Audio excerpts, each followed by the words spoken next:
Le Burkina Faso est-il de nouveau dans le viseur de la communauté économique des États de l'Afrique de l'Ouest, CEDEAO, après le massacre de Karma? C'est la question du jour et nous en parlons avec Louis Kabaki, Louis Magoula Kemayo, des analystes politiques au plateau. Merci, cher confrère, d'être avec nous pour cette seconde partie des téléspectateurs qui sont très nombreux d'ailleurs à nous écrire déjà. Le contact WhatsApp 96 46 10 31 précédé de l'indicatif plus 228 96 46 10 31 pour nous écrire, pour apporter vos contributions au sujet du jour. Mais avant donc de relayer vos messages, nous étions donc en train de parler des difficultés d'approvisionnement de ces pays confrontés au djihadisme, approvisionnement en armes, le Mali et le Burkina Faso. Et le colonel Ibrahim Traoré, le capitaine, a apporté des éléments qui font froid dans le dos dans son interview, dans son entretien de la semaine dernière, donc de cette semaine. Une arme pour 4 militaires au front, des commandes non honorées malgré les paiements. Mais comment on peut s'expliquer cette situation, Luc Abaki? Oui, tout cela est fait exprès et ça rentre dans cette logique justement de maintenir ces pays-là dans l'incapacité, voilà, de faire face à ce fléau qui est en train donc de les déminer tout simplement.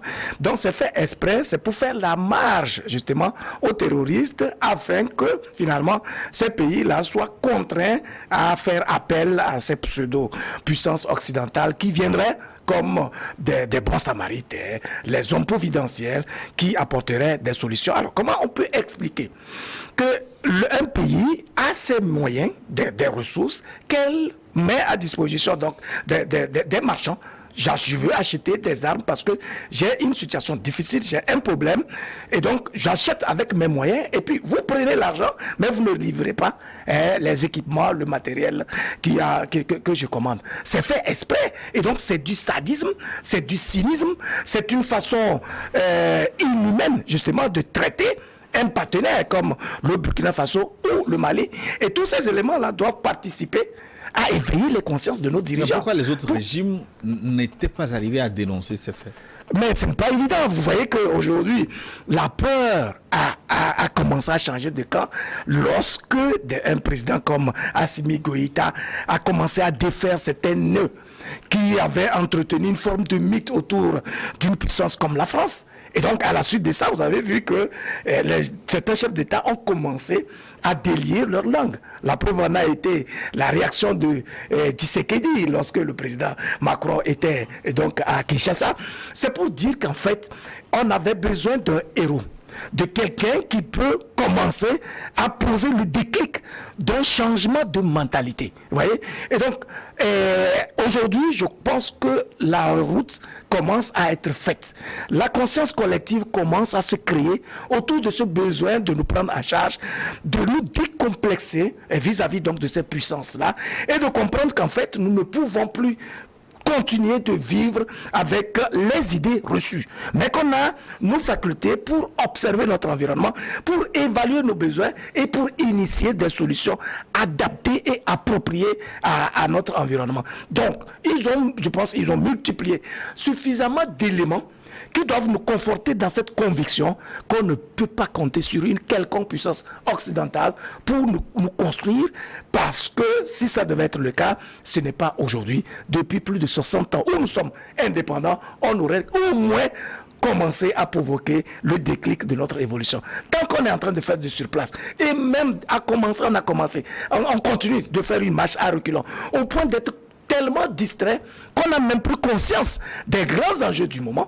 Vous voyez, aujourd'hui, avec la nouvelle donne géopolitique, des pays sont en train de s'organiser. Les BRICS, par exemple, qui prennent de l'ampleur, qui prennent des initiatives, qui décident de créer une monnaie, de mutualiser leurs forces, une banque, mutualiser leurs forces pour créer une forme de force alternative. C'est en ce moment-là, nous on continue de se distraire dans des sujets tout à fait inutiles.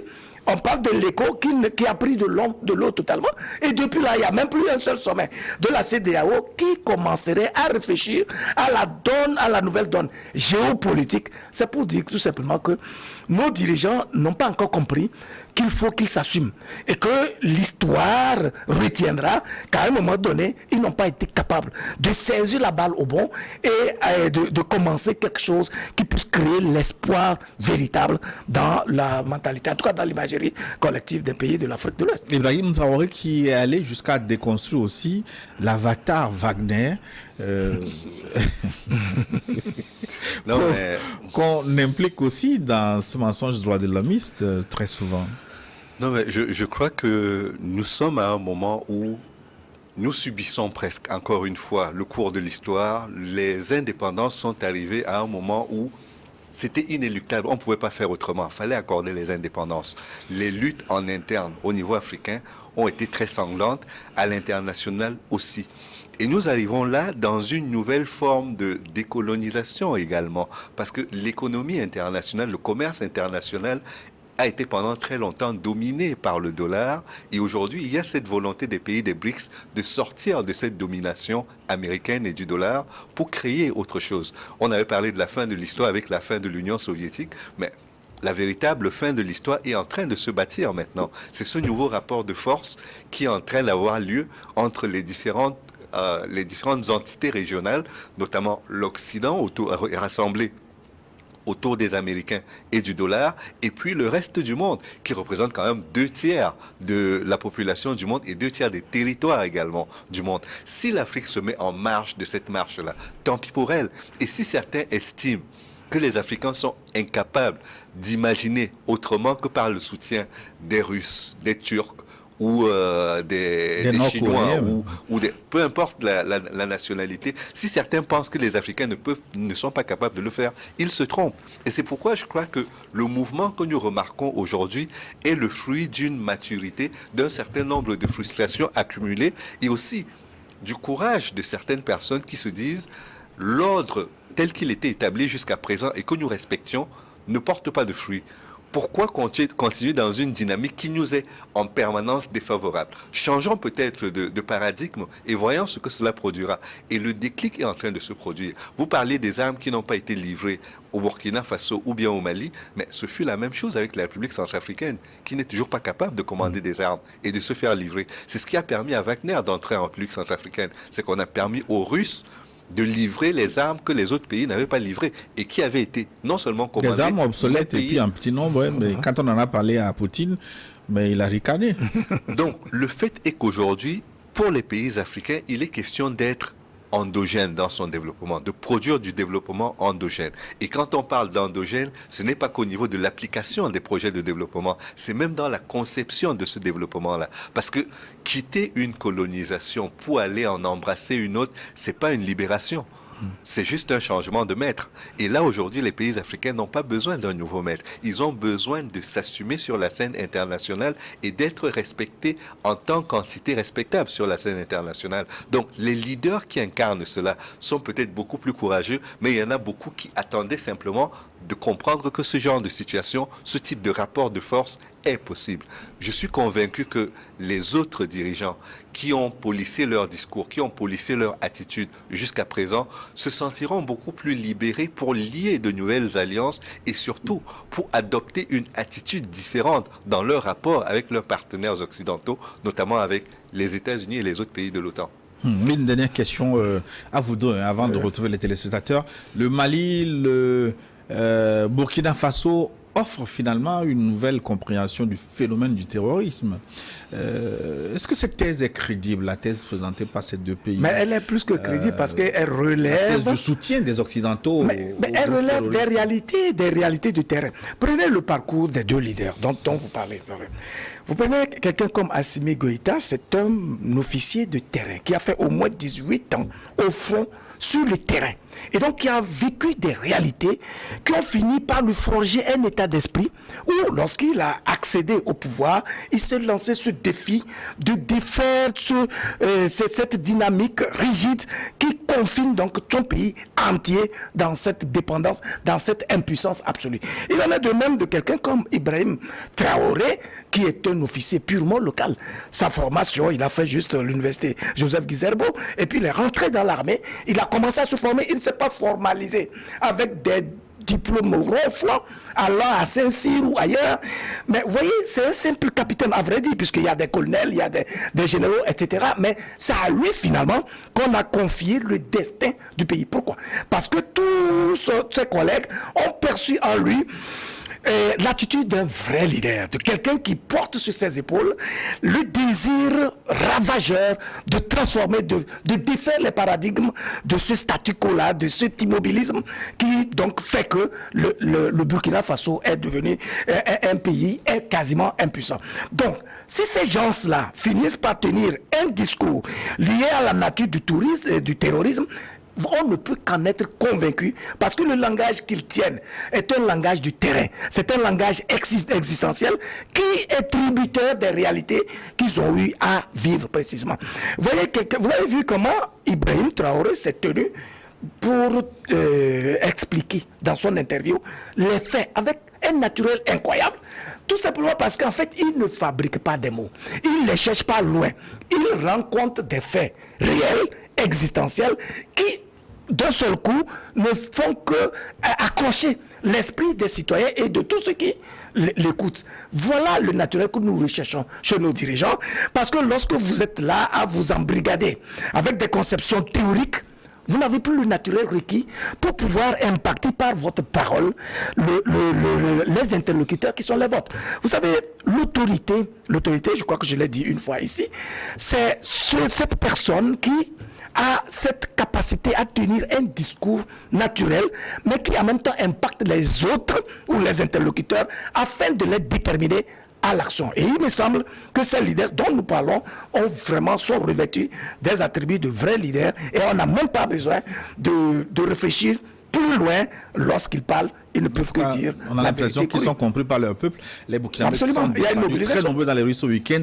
Non au complot de l'impérialisme de ces valets locaux. Non à l'ingérence dans la transition ou encore à bas la France, à bas l'OTAN. Ben, ce sont des slogans compilés sur les pancartes ce week-end. Oui. Et ce qu'il faut dire pour ne pas s'arrêter juste sur l'analyse des faits dans la conjoncture actuelle, c'est que cette guerre n'a pas commencé aujourd'hui contre le terrorisme. En réalité, ce qui a fait qu'elle prenne une telle ampleur, ce conflit, qu'il prenne une telle ampleur, c'est la lutte en Libye. C'est l'investissement de la France et de l'OTAN en Libye qui a changé la donne. C'est le game changer, comme diraient les anglophones, et pour parler en bon français, de cette lutte contre le terrorisme. Parce que ce qui s'est passé, et qui est très grave, c'est que les pays de l'OTAN ont ouvert les réserves d'armes de la Libye à tous les Touaregs qui s'y trouvaient et à tous les mercenaires qui étaient en Libye.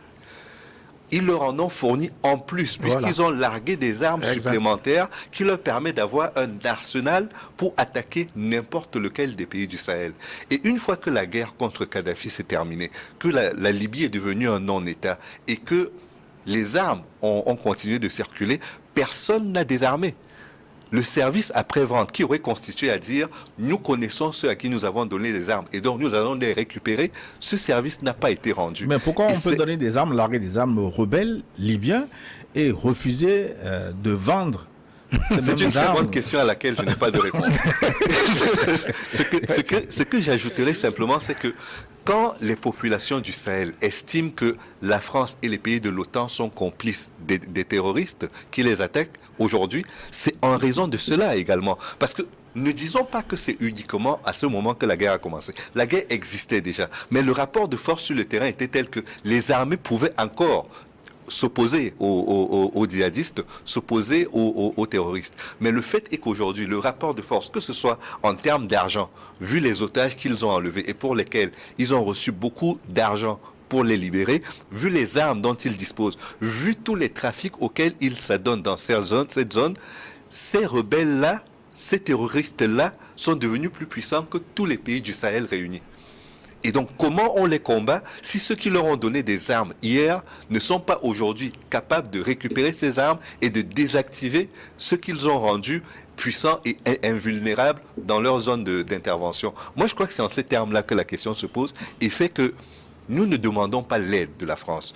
Nous ne demandons pas l'aide de l'OTAN. Et quand les populations disent que abat la France, abat l'OTAN, c'est par rapport aux crimes qu'ils reconnaissent à ces pays-là d'avoir commis en Libye et qui a eu des conséquences dans leur pays à eux. Et donc, si on doit régler un problème, le premier qui doit être réglé, c'est le service après-vente de la déstabilisation de la Libye qui provoque aujourd'hui tout ce que nous sommes en train de subir et dans le Sahel et dans les pays côtiers qui sont frontaliers du Sahel également. Le service après-vente, comme disait Barack Obama, will finish the job. Ouais.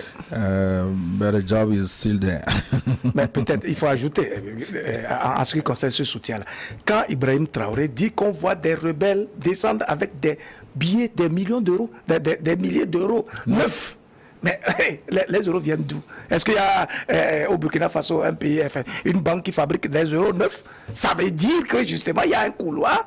Et si ce n'est pas un paiement de rançon qui permet justement d'avoir des moyens de cette manière-là, où les rebelles ou les terroristes peuvent-ils trouver ce genre de ressources? Donc c'est pour dire que cette complicité elle est manifeste et personne ne peut aujourd'hui et deux la autres nier. éléments que j'ajouterai à l'analyse, vraiment je ne garderai pas longtemps la parole, mais le fait est que le Sahel dont nous parlons, la zone où interviennent les terroristes, elle est quand même enclavée. C'est-à-dire que ce n'est pas une ouverture sur la mer. Exact.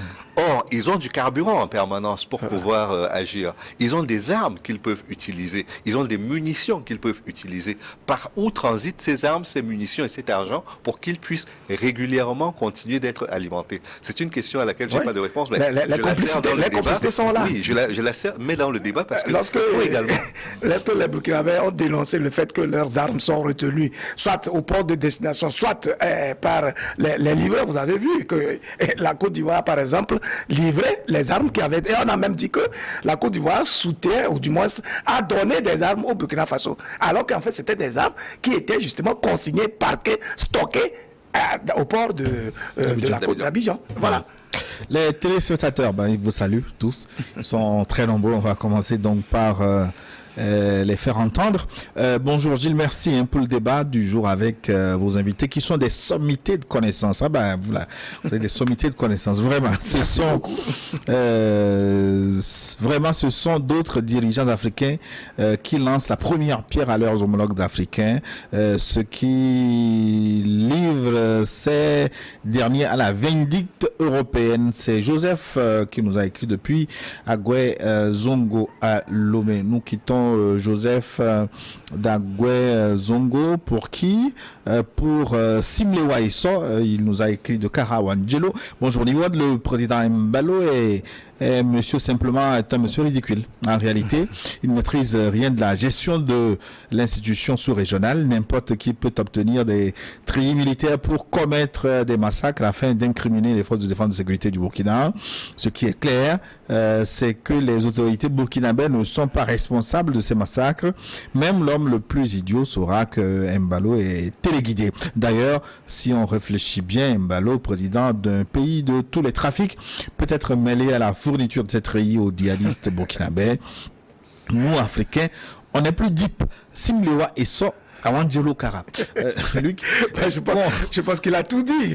Il ne faut pas risquer de tomber dans l'autre travers et dire non plus que ces massacres ne sont pas imputables aux forces de défense de sécurité. Est-ce qu'il ne faut pas attendre les enquêtes? Bon, de tout là, oui, je pense qu'il faut attendre les enquêtes, mais sauf que le bon sens nous impose quand même de poser les bonnes hypothèses. Je crois que je l'ai déjà dit. Une force républicaine dont la mission est de protéger la population ne peut pas, de façon délibérée et condescendant, commencer à massacrer sa population, alors que en fait sa vocation est justement de la protéger. Ça, c'est au moins le principe de base à partir duquel on peut poser l'analyse et donc évoluer. Dans tous les cas, tout républicain se doit de patienter afin que les enquêtes qui sont ouvertes soient menées jusqu'au bout. Et à partir de ce moment-là, on fait la part des choses. S'il y a des gens crapuleux qui ont tendance à vouloir saboter la lutte qui est menée aujourd'hui au Burkina Faso, je pense qu'on les connaîtra. Bonjour. Et puis le fait est que le président Mbalo n'a pas attendu de savoir si les enquêtes avaient identifié ou pas pour s'exprimer. Et je crois que... Vous parlez de génocide de ces pays. Oui, donc je pense que la discipline que l'on attend des populations pour qualifier les actes du président, les déclarations du président, c'est exactement la même attitude que l'on attend de sa part également, celle d'un responsable qui tient des propos responsables.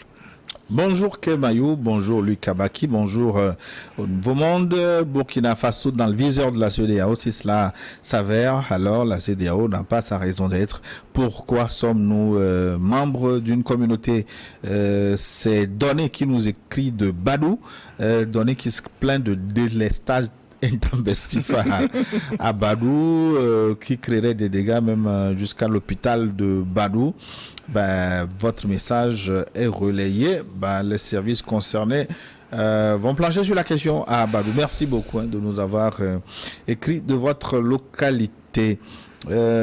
Bonjour messieurs, comme d'habitude je suis très passionné par des analyses brillantes et pertinentes de vos invités. Je suis très fier d'eux. Bonne émission et sort depuis Kakaveli à Lomé. Permettez-moi de renchérir en toute sincérité. Nous souhaitons avoir ces chers messieurs au sein de notre gouvernement togolais. Ah oui, Luc, carrément. Hein? On vous a trouvé une place au gouvernement. En tout cas, dans notre position, on joue notre rôle tout simplement. Ce serait plus compliqué pour... je n'irai pas faire la concurrence à M. Mbalo. Il joue depuis le journaliste. Je me contenterai de mon rôle de journaliste. Bonjour Gilles, je salue tous les invités du jour. C'est Richard Tagba de Cara de retour. Faites bien de le signaler, Richard, vous nous avez manqué. Je crois s'il faille scruter les tests qui régissent le fonctionnement de la CEDEAO, on ne finirait pas au cours de cette émission. Mais je voudrais savoir si dans les tests gouvernant cette institution sous-régionale africaine, il y a un accompagnement politique des pays africains qui se trouverait dans la situation du Burkina Faso où il n'y a que des sanctions au motif que ces pays ne respectent pas les règles démocratiques pour être au pouvoir. Où garde-t-on ce qu'on appelle le principe de la souveraineté d'un État? Richard veut savoir, la CEDEAO, est-ce que c'est seulement pour sanctionner ou c'est pour aider aussi? La CEDEAO n'a pas autre vocation que d'œuvrer pour l'intégration sous-régionale. Et donc, quand on parle de l'intégration, on sous-entend forcément un besoin de mutualisation des efforts et des capacités, des moyens, etc. Je pense que depuis 1975, où cette institution a été mise en place, sa vision, sa vocation et toute son aspiration se limite à cela, et c'est d'ailleurs pour ça qu'elle a décliné plusieurs protocoles, plusieurs autres textes, de sorte qu'ils puissent avoir des instruments juridiques qui permettent justement au président de prendre des décisions les plus lucides, les plus éclairées, les plus avisées possibles. Malheureusement, le problème que nous avons dans nos pays en Afrique, c'est qu'on élabore souvent de très bons textes, mais notre capacité à les implémenter est malheureusement sujette à caution. Tout simplement parce que on a des dirigeants qui ne sont pas cohérents avec eux-mêmes. Lorsqu'ils se heurtent à une situation difficile, ils sont disponibles à violer les textes, à passer outre ces dispositions-là et à faire ce que leur instinct ou leur réflexe leur impose en temps précis, simplement parce que leur objectif n'est pas précisément d'œuvrer pour le meilleur devenir de la population, mais pour préserver leur fauteuil à eux. Et donc, au bout du compte, le sentiment net qu'on a, c'est qu'ils sont là pour eux et non pour le peuple. Ce qui est un travestissement grave, un changement radical des objectifs pour lesquels on élit ou met un responsable devant un pays, devant une communauté, devant une nation. Salut le plateau. Moi, je pense qu'avec cette énième sortie ratée, le président Mbalo a marqué une bonne occasion de se taire. Comme les invités l'ont dit, la CEDEAO vient d'être enfoncée dans son agonie par les propos du président bissau-guinéen. On ne sort pas le mot génocide parce qu'il faut le sortir. Je me demande s'il n'a pas des conseillers. Lui, Magola a posé la même question. C'est Hubert Topou, l'écrivain, l'historien, qui nous a écrit de Baguida. Bonjour Hubert et bientôt à nos téléspectateurs de Baguida. Bonjour Gilles et à tes invités que je salue avec la pertinence du débat. La CEDEAO est une institution au service de l'Occident. Monsieur Mbalo souffre de légitimité et cherche un canal pour exister. Ma question est de savoir pourquoi l'Afrique pense toujours servir l'Occident. Comment se fait le choix sur le président en exercice de la CEDEAO? Sinon, à mon avis, monsieur Mbalo ne mérite pas cette place. Pourquoi Sarkozy et Obama n'ont pas été traduits à la Cour pénale internationale pour le crime commis en Libye sur la mort de Kadhafi? Nos présidents africains sont des intellectuels 3 points de suspension. C'est Godzoé depuis Adidogome Segbe. Merci et bonne émission. Merci beaucoup à vous également pour votre être un participation. intellectuel, c'est pas un défaut. Rassurez-moi. Bon, un intellectuel, j'ai pas lu la fin. Que je n'ai pas osé prononcer. Non, je crois que c'est des diplômés, ce ne sont pas des intellectuels en tout cas. Salut, Gilles Maglibé Machatom Match est avec nous depuis les pieds du mont Barbabassa. Bienvenue, Match. Actuellement, c'est une révolution et un nouvel ordre mondial qui se joue où les institutions internationales sont dépassées telles que la CEDEAO, l'Union africaine, la Cour pénale internationale ou encore l'ONU. Il faut arriver au Burkina ou suivre au quotidien les chaînes de télévision burkinabè pour comprendre que la transition a du succès parce que fondée sur son peuple.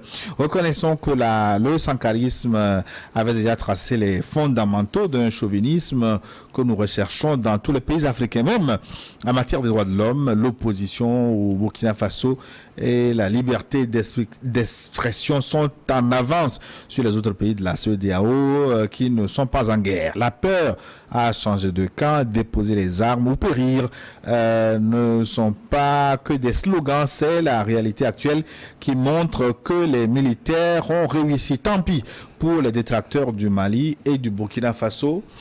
N'en déplaise au général nigérien qui pense que les Maliens et les Burkinabés vont se réveiller de leur profondément avec beaucoup de regrets. Non, je crois que stigmatiser ou alors marginaliser certains pays parce qu'on a des problèmes avec leurs dirigeants n'est pas la bonne attitude. Sincèrement, parce que cela fissure le front de lutte, cela rend illégitime la CEDEAO et surtout hypothèque les chances de réussite dans cette lutte qui devrait être collective contre le terrorisme de nos pays de la CEDEAO.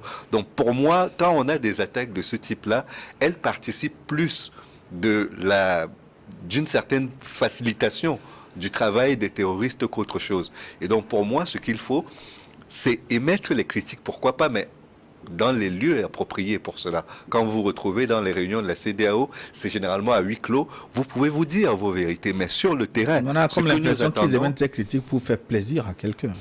Ce serait pire encore si c'était vrai. Et souvent, c'est avéré, mais j'estime que cela ne rend pas service à l'effort de solidarité qui devrait être fourni. Encore une fois, je rappelle que quand vous prenez la situation en Ukraine, alors que l'Ukraine ne fait partie ni de l'OTAN, ni de l'Union européenne, personne n'a réfléchi à savoir si le président Zelensky et son gouvernement étaient plus légitimes, plus aimés de leur population ou pas avant d'intervenir. Or, l'effort de guerre qui est fourni par les pays de l'OTAN et par les pays de l'Union européenne, il est incommensurable.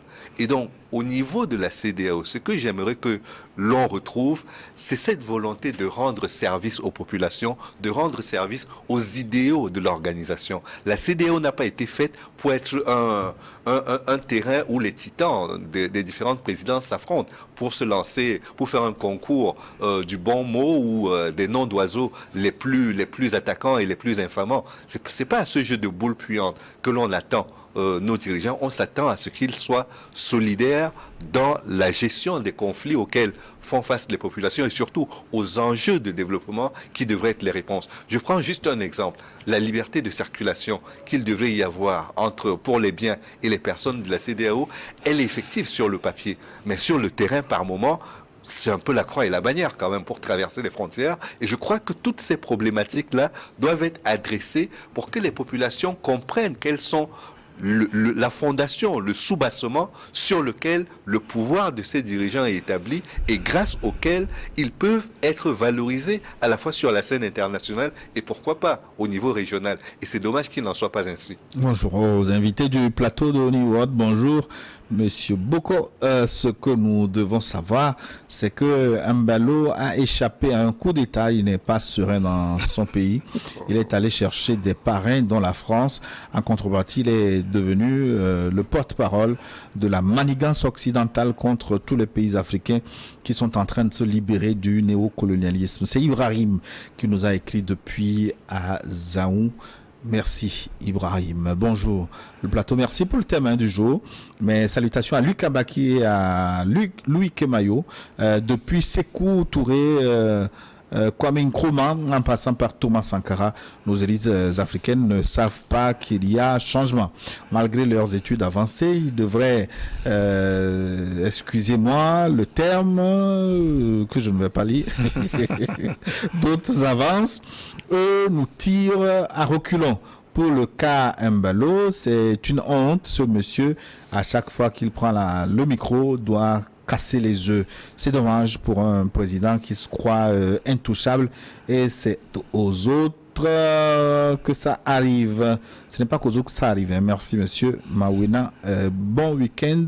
Mawena Bikendi depuis Kara. Merci beaucoup pour votre contribution, chers amis de Kara. Bonjour le plateau et merci les analystes pour tout. Sachez bien que les propos du président Embalo sont des propos sans effet. Il veut se faire voir, c'est tout. Il doit se ressaisir dans ses sorties hasardeuses. Merci Hassan qui nous a écrit de Sokoré. C'est le sage maintenant de Sokoré aussi qui nous rejoint. Une force militaire unanime africaine aurait pu faire disparaître ces terroristes en Afrique depuis fort longtemps. Si on parle encore de terrorisme en Afrique, c'est que certains pays africains en tirent forcément profit. Arrêtez d'accuser tout le temps l'Occident. Si l'Occident arrive toujours à nous manipuler, c'est parce qu'il sait que l'Africain ne pense qu'à son intérêt personnel. Bon dimanche, le sage de Sokoré. Oui, bien sûr, s'il n'y a pas de traite, s'il n'y a pas de fissure, s'il n'y a pas de lézarde entre nous, bien sûr que l'extérieur ne peut pas.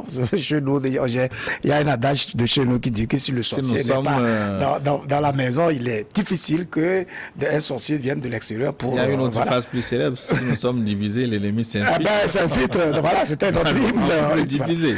Tout ceci pour dire que c'est vrai. Vous savez, une fois l'ambassadeur avait donné un exemple ici des buffles dans la brousse qui se mettent ensemble pour bouter, souvent mettre hors d'état de nuire l'ennemi quand il vient. J'ai l'impression que parfois nos dirigeants agissent en deçà même de l'intelligence de ces animaux. Qu'on voit, lorsque vous suivez des documentaires animaliers, vous savez que tous les animaux s'organisent pour défendre d'abord leur territoire. Ils ont des territoires à chaque fois, et quand il y a une infiltration, c'est de façon unanime qu'ils se mettent, quitte à ce qu'ils perdent leur vie là-bas, mais ils se mobilisent, que ce soit des babouins, que ce soit même des oiseaux. Ils s'organisent toujours pour défendre leur territoire, dans une unité parfaite.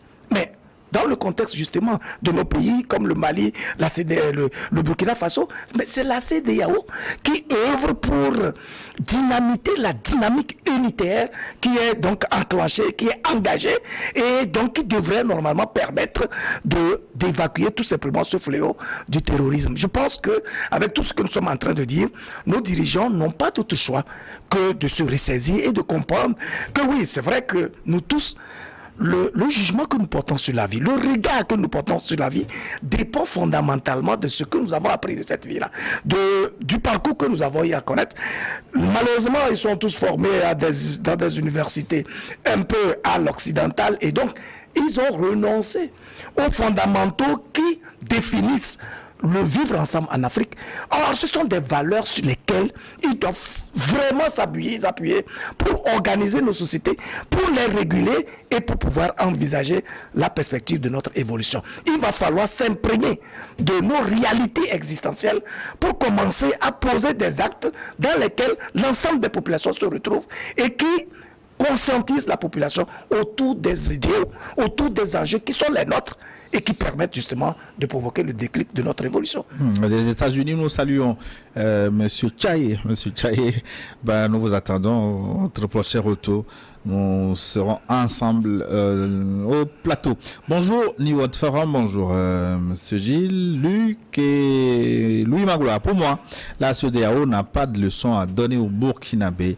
La sortie du président en exercice de la CEDEAO est un non-lieu. Depuis plus de 8 ans aujourd'hui que le Burkina Faso est en lutte contre les terroristes. Qu'est-ce que la CEDEAO a fait pour le Burkina? Embalo et Macron voulaient créer une force anti-putsch. Pourtant, ils n'ont pas pu créer une force antiterroriste. La CEDEAO est une organisation de syndicats de chefs d'État. Fabrice Youmi depuis Niamey au Niger. Merci Fabrice. Kwasi nous a écrit aussi, Kwasi depuis Niamey. Nos dirigeants, je crois, savent que les aides occidentales ne peuvent pas nous sortir de la pauvreté. Qu'est-ce qui les empêche de s'éloigner de l'aide au développement version occidentale? Kwasi depuis Niamey. Qu'est-ce qui les empêche? Je ne sais pas. De peut-être couper le cordon de l'aide. C'est eux-mêmes qui s'empêchent. Oui, parce que parler même d'aide aujourd'hui est pratiquement indécent. Parce que nous sommes dans une ère où si on se contentait juste de faire du commerce équitable, c'est-à-dire d'acheter les produits à leur juste prix et surtout de ne pas obliger le vendeur à le vendre au prix de l'acheteur, ce serait déjà quelque chose de bien. Vous voyez à quel prix notre cacao, notre or ou nos matières premières, de façon générale, sont gérées. Les prix sont fixés par les acheteurs. C'est-à-dire que le marché est tel que la dynamique, la logique est inversée.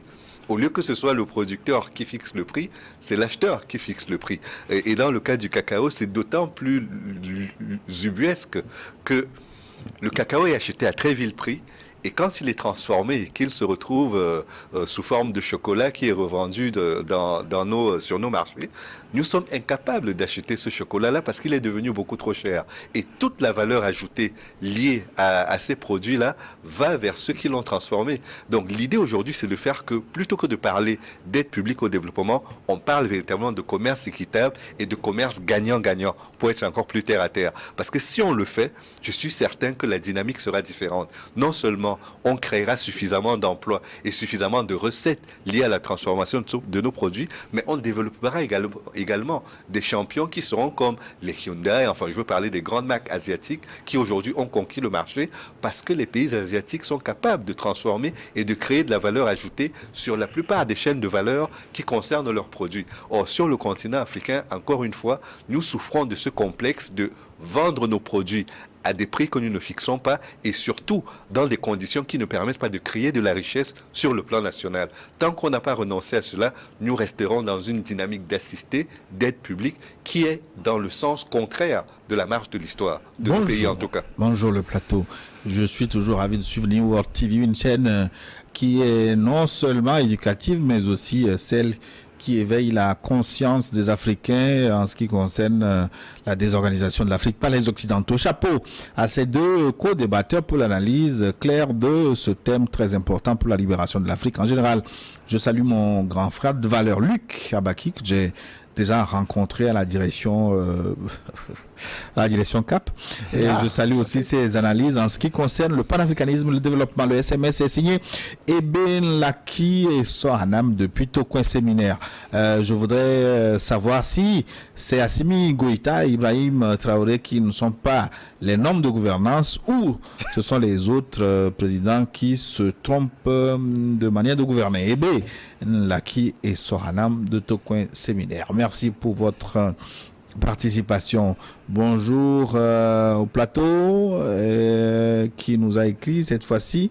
Qu'est-ce qui justifie cette sortie hasardeuse sur le Burkina Faso du président Mbalo Umaru Sissoko pour faire plaisir à ses homologues blancs, ou bien c'est un problème de déficience de conseillers ou d'expérience?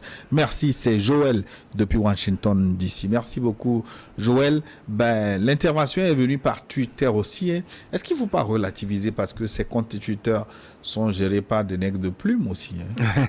Mais vous l'avez vu démenti. De toute façon, c'est une conviction qu'il a exprimée. C'est une conviction qu'il a exprimée et ça lui sied bien parce qu'on connaît la nature du personnage. On sait que il fait preuve d'une immaturité politique réelle et de ce point de vue-là, il y a lieu quand même de regretter parce qu'en réalité, un chef d'État, rappelons-le encore une fois, c'est celui-là qui est revêtu quand même des attributs remarquables pour servir d'exemple. Il ne peut pas parler n'importe comment et de n'importe quelle manière et à n'importe quel moment.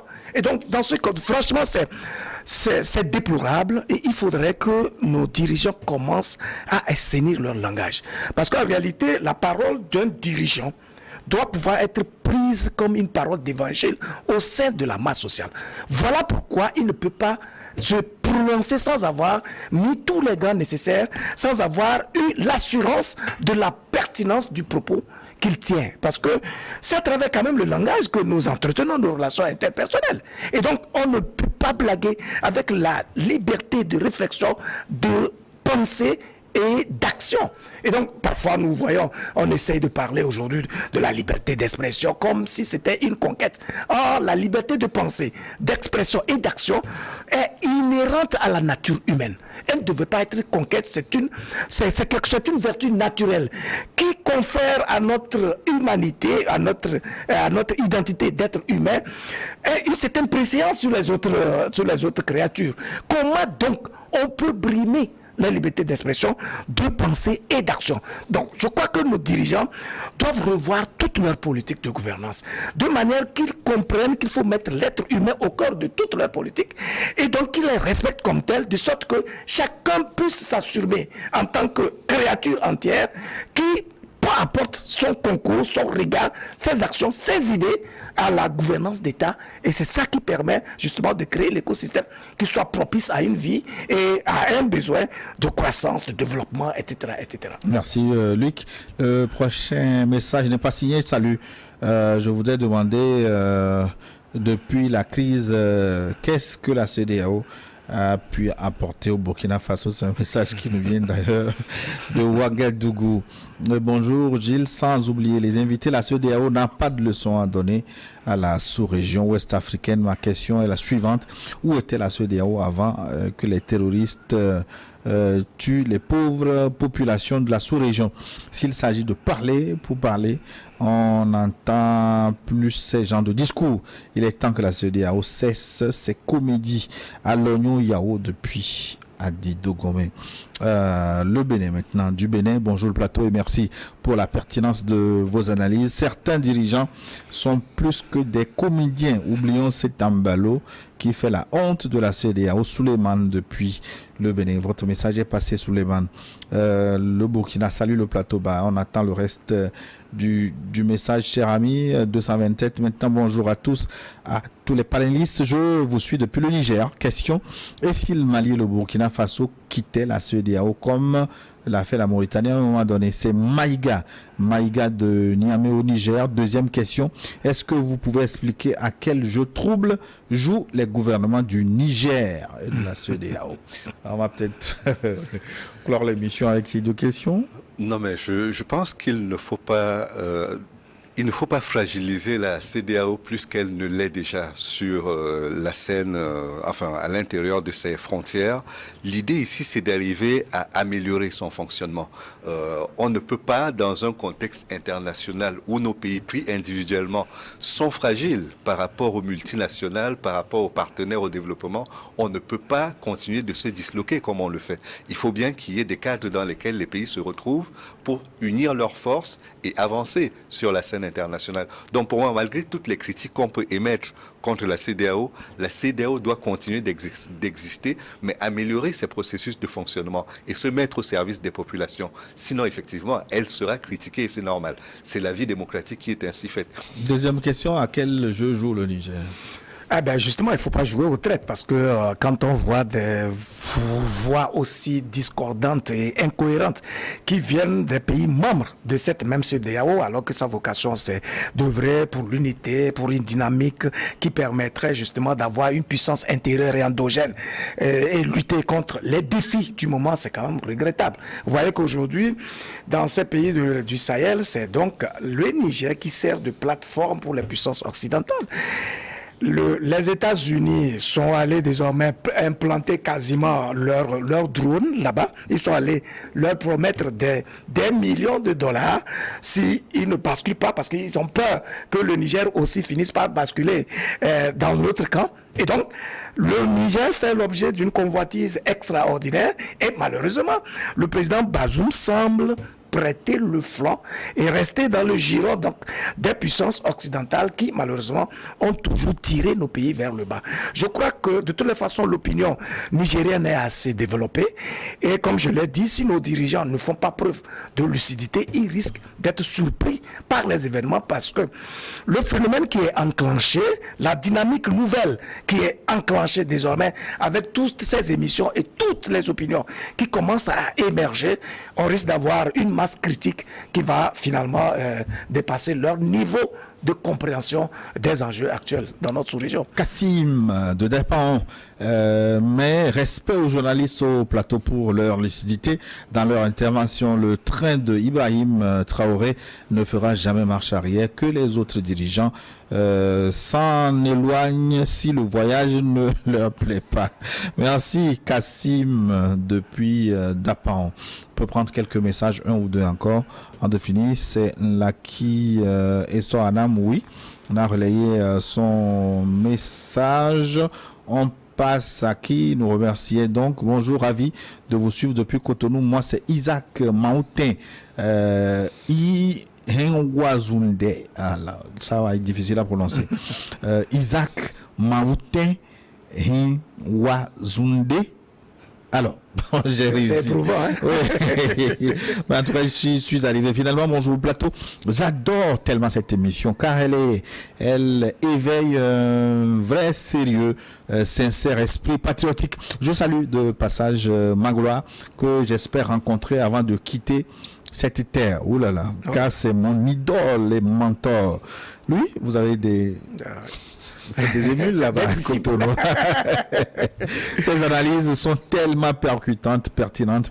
Il faut que la CEDEAO arrête son tohu-bohu et emboîte le pas du Mali, du Burkina Faso. Et surtout, la France est forte qu'elle envoie ses troupes en Ukraine lutter contre la Russie. Bonne émission à vous, Michel Amouzou. Il y a un pays qu'on ne cite pas depuis tout à l'heure, c'est la Guinée, qui fait partie de la CEDEAO, qui est également dans le même train que le Burkina et le Mali, mais dont on ne parle plus.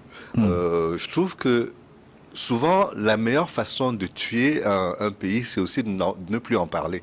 Et là, éviter de parler de la Guinée aujourd'hui, quand on évoque la CEDEAO, c'est presque un crime, parce que il faudrait associer toutes les forces, il faudrait arriver à intéresser tous les gouvernements et toutes les populations à la cause de la CEDEAO. On salue aussi Tiendor Aboubakar. Ma question est la CEDEAO. C'est une organisation qui travaille pour l'Afrique ou bien une organisation qui travaille pour l'Occident. Merci Tiendor Aboubakar du Burkina Faso. Et nous arrivons donc à la fin de notre forum.